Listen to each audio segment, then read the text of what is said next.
Hi friends, எல்லாரும் எப்படி இருக்கீங்க? கோல்னால மினி பிளாக் போட முடியல. என்னோட டயட்டில் நான் இப்போ பூசணிக்காய் ஜூஸ் இன்க்ளூட் பண்ணியிருக்கேன். நம்ம போனாட்டி வெயிட் லாஸ் பண்ணும்போது நல்லா ப்ரெக்னன்சி டைம்லேருந்து நல்லா ஃபீடிங் வரைக்கும் நல்லா ஒரு 3 வருஷம் நல்லா சாப்பிட்ருப்பேன்.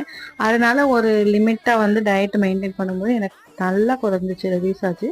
இப்போ ஸ்டார்டிங்லேயே மெயின்டைன் தான் ஆகுது. கொஞ்சம் ஒரு 2.5 கேஜிக்கு அப்புறம் மெயின்டைன் ஆகுது தவிர நல்லா குறையவே மாட்டேங்குது. சரி, இது சரிப்பட்டு வராது, நம்ம வாக்கிங் ஸ்டார்ட் பண்ணலாம்னு சொல்லிட்டு தான் வாக்கிங் போனேன். நல்லா பனியில் போயிட்டு ஒரு நாள் போயிட்டு 4 நாள் அப்படியே கோல்டில் கிடந்துட்டேன். சரி, வேறு என்னெல்லாம் டைப் பண்ணாலும் காலையில் இந்த ஜூஸ் இன்க்ளூட் பண்ணியிருக்கேன். ரிசல்ட் பார்ப்போம். டெய்லி குடிக்க மாட்டேன், ஒரு 2 டேஸ் ஒன்ஸ் குடிக்கலான்னு சொல்லிட்டு. சரி, ஆப்பம் செஞ்சு ரொம்ப நாள் ஆச்சுன்னு சொல்லி பார்த்தா வெண்சோளம் கொஞ்சம் இருந்துச்சு. சரி, மில்லட்ஸில் இது மட்டும் மிச்சம் இருக்குது, நம்ம கண்ணில் தப்பிச்சிருச்சுன்னு சொல்லிட்டு மித்த எல்லாமே காலி பண்ணிட்டேன். சரி, அடுத்து வாங்கிறதுக்கு முன்னாடி இதை செஞ்சு முடிச்சலான்னு சொல்லிட்டு அப்படியே வெண்சோளத்தை ஊற வச்சுட்டேன். அப்படியே ஊற வச்சுட்டு ஒரு 6 மணி நேரம் 7 மணி நேரம் ஊற வச்சுட்டு நைட்டு ஆட்டி வச்சாச்சு. காலையில் ஆப்பம் செஞ்சிடலாம்.